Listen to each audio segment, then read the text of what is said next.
So just a reminder, in a traditional home loan, the bank loans you $200,000 to buy the house. You'd agree to pay $1,000 a month for 30 years. So you're going to pay $360,000 back on the $200,000 home you just bought. Okay? Bank makes money. You get the house. All is well. Except it's kind of tiresome for the bank. Right?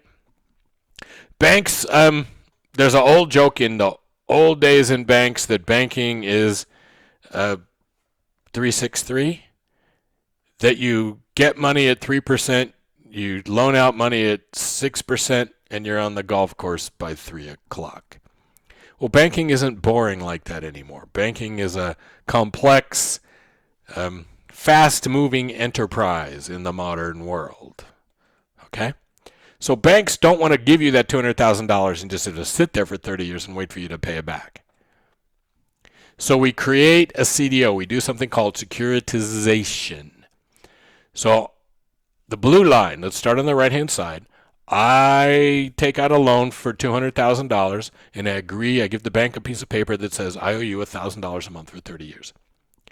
The bank then goes to someone in China and says, loan me $200,000 and I will pay you $800 a month. Okay? 4%. That's 4%, right? $800 a month is 4%. So I'm paying 6% on my house or whatever percent on my house. You're paying 4%, right? There's a difference there. The bank, what's going to happen? The bank had $200,000 and no income. The bank loans out $200,000 to me. In comes $1,000 a month. The bank borrows back the $200,000 from somebody else and pays out $800 a month. So now the bank has the $200,000 back, just like it started, but it's got $200 a month coming in every month. So the bank went from having $200,000 and no income to $200,000 and $200 a month coming in. And now it's going to loan out that $200,000. Okay? So we keep doing this. We loan out $200,000 for $1,000 coming in. We borrow $200,000 for $800 coming in. We've got a loan and a borrow and a loan and a borrow and $1,000 and $800 and $1,000 and $800 and $1,000. And you with me? And by the time I've done this 4 times, the bank owes $800,000. It owes $800,000 to other people. It's owed $800,000 by its customers. It's collecting $4,000 a month. It's paying out $3,200 a month. It's getting $800 a month, and it's got its $200,000 back. And it can keep doing this over and over and over again. Okay? But you can see that it's a house of cards. Because if the people on the right stop paying their $1,000 a month, now we got a big problem. Okay. So you got more and more investors who want more and more bonds. So what do we need to create those bonds? We need mortgages. The bonds over here, these things are bonds. Okay, mortgage-backed securities. These are bonds. The bonds are built on these mortgages over here. So to build more bonds, we need more mortgages. But all the people who can afford a mortgage really have one, and we're going to have to start getting creative. And so companies like Countrywide start doing certainly not ethical, but also probably illegal things to get more mortgages created. So we create these mortgages that basically were bad going in, right? People took out mortgages on what they couldn't afford, except instead of agreeing to pay $1,000 a month for 30 years, you agree to pay $200 a month for 3 years and $5,000 a month after that. Why would you do that? Well, you're not planning on keeping the house for 3 years. House prices were going up 20 or 30% a year in Las Vegas. You figured if you kept the house for 2 years, you bought a $1 million home. You kept that home for 2 years. At the end of that 2 years, it's worth $1.5 million. You sell it. You turn after tax, right? You get $500,000 profit off of that. You don't have to pay that many taxes on that because it's a house. You got $500,000 you walked away with. Now you can go buy a house. Okay? But what happens if that $1 million house 2 years down the road is only worth $400,000 and you can't sell it because you couldn't pay off your loan by selling it, and now you're stuck with it? You can't make the new mortgage payment when it comes. You're going into foreclosure and bankruptcy. The bank is in financial trouble. Okay. That's what's going to happen. Okay? Making this more complicated is that we have what's called the shadow banking system. So there are companies out there that can act like banks, things like hedge funds and mutual funds, that take deposits and make loans, but they're not regulated like banks. So there's banking activity that goes on. Those banking activities in these shadow banks don't have to follow the rules, so they're in a financial crisis. They're more likely to get into trouble and into bigger trouble than the banks are, and they can drag the banks down with them. Fun? Yeah. So, again, that's just a quick thing, and we'll talk about more parts of this over the next couple chapters. All right, the last thing, and there's a lot of stuff stuffed in this chapter. It's like there's a lot of stuff stuffed in this chapter. The quantity theory of money. This is a really old theory. The ancient Greeks knew it. We know from the writings of ancient Greek philosophers that they got this. So it's thousands of years old. This theory's been around in various forms. Okay? How do we have $20 trillion GDP if we only have $5 trillion in money? Let me say that again. If we only have $5 trillion that we can spend, how do we spend $20 trillion? Good trick. Well, the answer's pretty simple. When you go to Subway and you give them $5 for your sandwich, do they hold on to that $5 for a year? Or do they go give that $5 to somebody else and they can go? Yeah. So money doesn't sit around. It's not idle. Money goes from one person to another person right? It goes from a person to a business to a person to a business to a person.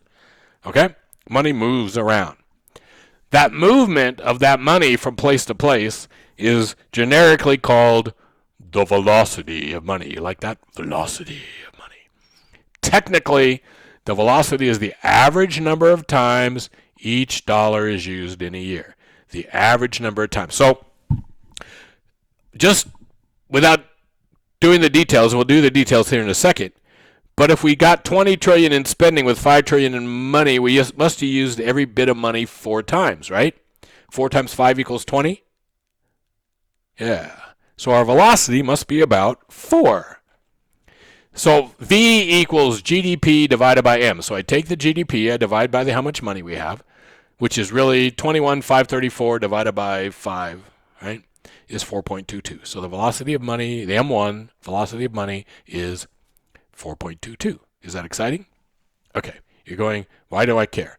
Well, look at that thing I just wrote. V equals GDP divided by M, right? We took the 20 divided. We can do algebra on that. I know that's exciting to you. And we can show that GDP equals M times V. Do we get that?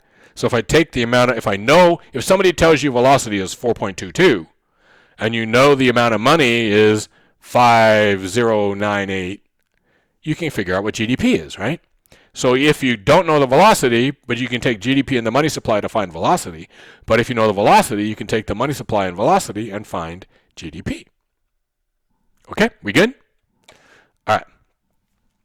We can also calculate GDP by multiplying the quantity of things we buy times the price, right? That's the official way we calculate GDP. We go, hey, we sold all these cars. This is the prices of those cars. That's how much money we have. That's what GDP is, right? We sold these cars. We produced these cars at this price. That's GDP, which means that GDP is price times quantity is PQ, where P is the price level and Q is real GDP.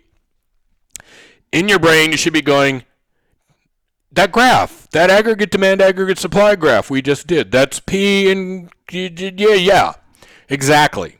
This GDP equals price times quantity, PQ, price level and real GDP. This is the aggregate demand thing that we just did a chapter ago. Okay? Everything's connected in the great circle of life. All right. So the quantity theory of money, we just learned something. Visualize in your mind. GDP equals M times V, and GDP equals P times Q, which means M times V is also equal to P times Q. We call this the equation of exchange. All right? Now I use Q. Your book uses Y. And why I didn't change this to Q is just it didn't feel like it. Okay?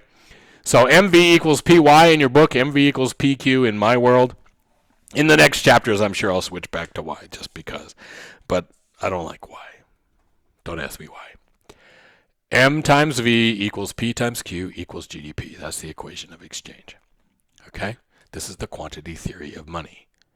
So M is for money, V is velocity, P is the price level, Q is real GDP. Okay? M is the money supply, V is velocity, P is price level, Q is real GDP, or Y is real GDP. Ready? It's exciting. Now you're like, oh, why are you doing this to us? Wait. It gets exciting. All right, so let's take our equation here and just assume V is constant. V doesn't change. V is fixed. And assume that over time, Q just goes up slow. What's that mean about M and P? If V doesn't change and Q is just going up slowly or basically doesn't change either, then whatever happens to M has also got to happen to P. Let me say that again. With V constant and Q just basically going up slowly, whatever happens to M is also going to happen to P. If we see what the money supply is doing, we should know what prices are doing. Oh my goodness. This theory says the money supply is what makes prices move. So if the money supply goes up, the price level will go up. If the money supply goes down, the price level will go down. Ooh. Okay? Yeah, I know. It's exciting. M and P are tied together. The money supply and the price level are tied together in this theory. Okay? Which has its assumptions, and we'll talk about that. So this theory says that changes in the money supply cause changes in the price level. Now, obviously, you're probably already going, how about, yeah, there's a million how-abouts about this thing, and yeah, we'll be back. Talk about this a lot over the next few chapters. Okay, so this dude here is a guy named Milton Friedman.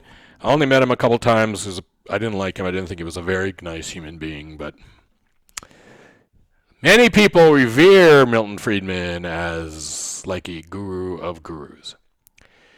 Milton Friedman said that MV equals PQ would one day be thought of like E equals MC squared, that it would be an equation that would define economics, and it's a universal equation that is like a principle of basic physics. I don't think so, but Uncle Milty said it. Other people certainly believe it. I had, when I was in grad school, one of the other grad students was just an absolute Friedman fanatic. And when you would ask him a question about Milton Friedman's view of the quantity theory of money that he didn't have an answer for, he'd look at you and he'd say, either you believe in God or you don't. So people get very excited about this stuff. So Milton Friedman there's stuff about V, it's more complicated, but basically, V doesn't play a role in this, V is constant. And he says, look, I agree. If there's too much money in the system, you're going to get inflation. And the way to stop inflation is to keep money supply from going up. That's Adam Smith, right? Adam Smith believed that same thing. So this is nothing new and exciting. But then he's going to add something to this.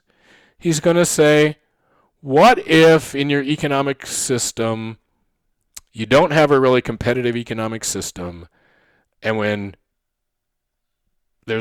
prices just don't go down? right? Prices only go down slowly. Prices are sticky. He doesn't use the word sticky, but you can see this sticky prices idea that's going to really play into economics, and it's coming out of Uncle Milty here. He says, what happens if prices just don't go down that much? What if P only goes up? Well, if V is fixed and P can't go down, if M goes down, what has to go down? Let's see here. So M goes down. V's fixed, can't go down. P's fixed, can't go down. Uh-oh. Q's got to go down. That's a recession. So now we have, in Friedman's model of the world, an explanation for recessions. If the money supply goes down and P can't go down enough, Q's got to go down, and that's how we get a recession. He blamed the entire Great Depression basically on the Federal Reserve and its letting the money supply contract and all this other stuff. Okay, and again, these are things we still argue about, and he's been dead a while, and we still argue about all this stuff. And again, I don't like him anyhow. He did say inflation is always and everywhere a monetary phenomenon. That's a widely quoted phrase of Milton Friedman. Comes out of this quantity theory of money that says prices are tied to the amount of money. Okay? Now let me just say, and we'll talk about this more as we get into other things, but V is not constant. If M's not constant, and V's not constant, and P's not constant, and Q's not constant, this is one equation with four unknowns, and it doesn't mean anything other than it's an accounting identity. Okay? So you can take this equation as it means absolutely nothing except that at the end of the year we stick the numbers in there and they balance. Or you could take this equation as defining economic activity, or anywhere in between. And you can make an argument that that's the way the world is. Okay? Milton Friedman. And now finally, it's time for us to move on. Yes?